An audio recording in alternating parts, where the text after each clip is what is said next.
And so in some respects, we have to admit that like China won the internet battle. Because one is that Americans have to realize that I'm an American, and I'm also Chinese. So that much of what we consider today free markets or like platforms that people build on is actually American goods being exported.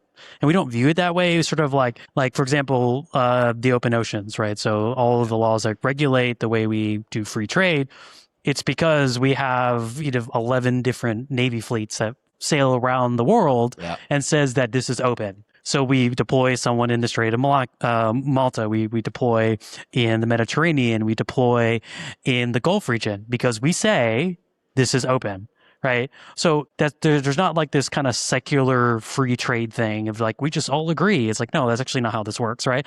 And I think that what the Europeans have realized over the course of several administrations, the most commonly accepted one is around NATO, that, the Europeans just outside of the polls, like, they just kind of been not doing anything. And so now they realize that like, oh crap, we gotta do something. Right. And I think that that's good for the world because it reestablishes, like the what he was just saying about like local economies being able to like develop. And I also don't think this is the end of free trade. I think it's an iteration of like, it's almost like kind of a reestablishment back to what it was in like the 50s and kind of pre-World War II stuff. And so I think it's like a healthier balance of that nation states should be able to express themselves in their own local phenotypes and how they want to trade with the world. Yeah. But that fundamentally the world all doesn't have to be the same. And I think it took American policy to kind of get there.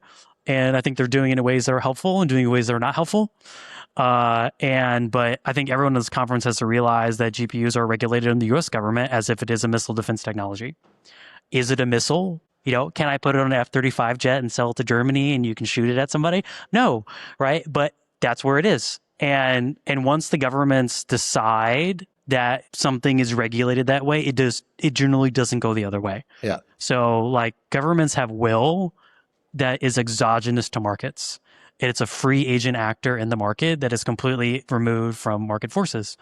And so current posture of not just US government, but Chinese government, the European governments, that this is a regulated technology that fastest ever in the history of probably Silicon Valley. And it's just something that everyone in this conference has to accept that like there's a third player in this go to market. And when does the government ever relinquish control of anything? So it's just something we all have to, admit that it's going to be a durable trend.